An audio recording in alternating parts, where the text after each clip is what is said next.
Welcome to the next episode of my overland vehicle tour. His name's Jim, and this is a quick camp setup where I'd stop for a weekend or something like that.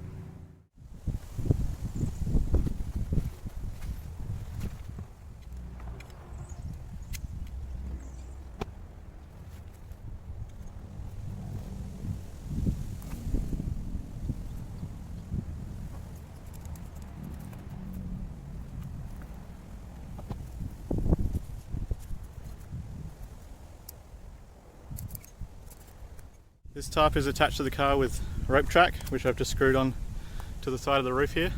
I still need to paint it to make it match the bodywork and look a bit nicer, but for a quick shade setup on the beach or somewhere out in the forest like this, it works well. Moving into the interior, here you can see a better view of the bed, which I showed a little bit of in the last episode in driving mode.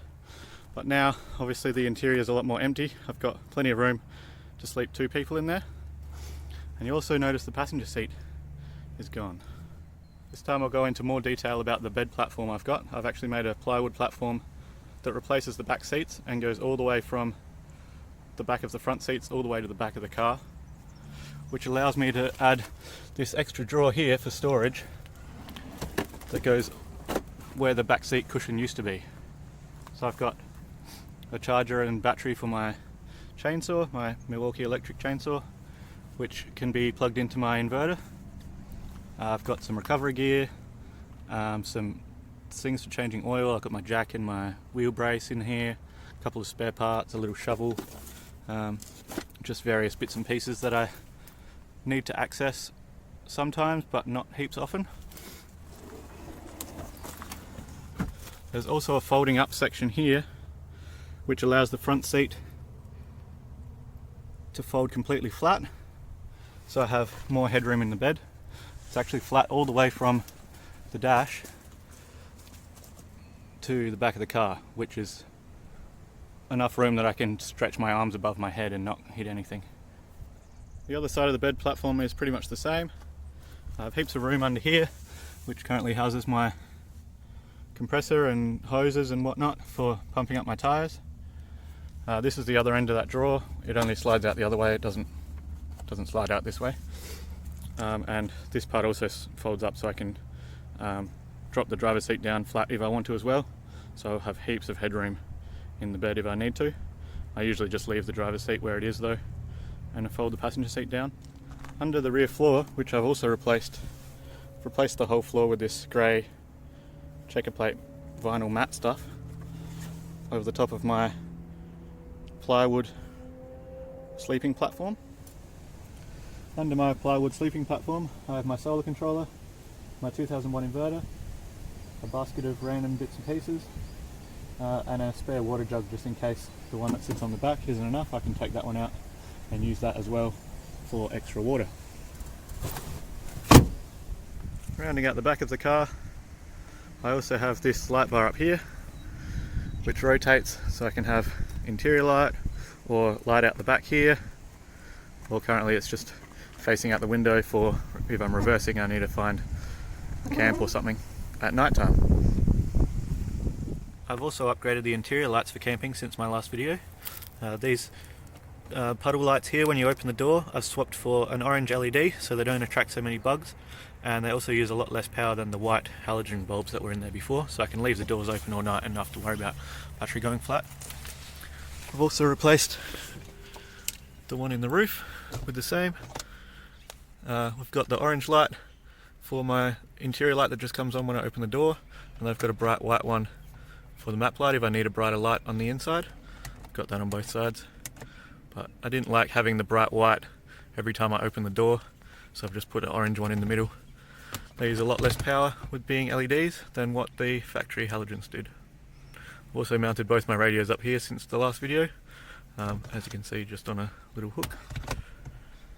And my interior panel's currently missing on the roof because I'm developing some roof racks, but I'll have to show you that later. Part of the interior you didn't get to see much of before was the front half of this platform. I've actually removed the center console, and the bed platform goes flat all the way to the dash, which allows me room for my lithium 70 amp hours of lithium battery underneath where the glove box used to be, and cup holders and whatnot on top.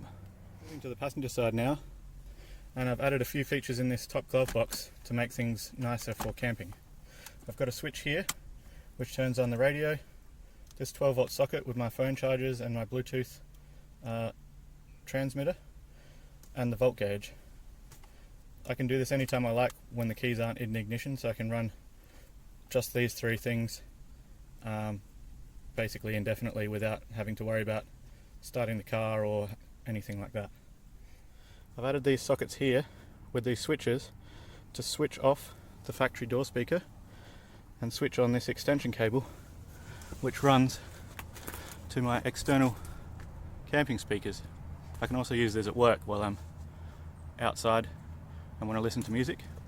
I have two of those. The cords are 10 meters long, so I can place them anywhere in the campsite where I need them for best sound. I've also replaced the rear door speakers with another one of those sockets, so when I'm driving these speakers sit just behind my back, my front seats here, so I can listen to music while I'm driving, because I can't really hear these speakers underneath all the bed and everything. If I'm doing a long road trip, I have these blasting away behind my head. Powering all of this while I'm parked without the keys in the car, of course, is the lithium battery that I just talked about under the center console, which is charged by these solar panels on the roof, which you would have seen in my exterior tour video.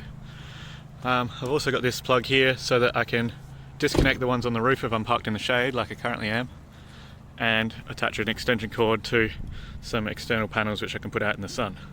That lithium battery is also connected to this Anderson plug in the rear bumper, which I can't really get to at the moment because my carrier's in the way, and another Anderson plug in the front bumper which allows me to plug in jumper leads or my winch, which is mounted, here's the Anderson plug here, is mounted on a hitch receiver the same as the back, so I can put it on the front or the rear, and I can use that to pull myself out if I get bogged, or drag a tree down if I need to cut up some firewood or something. I think that's most of the things I use on a short weekend camping trip.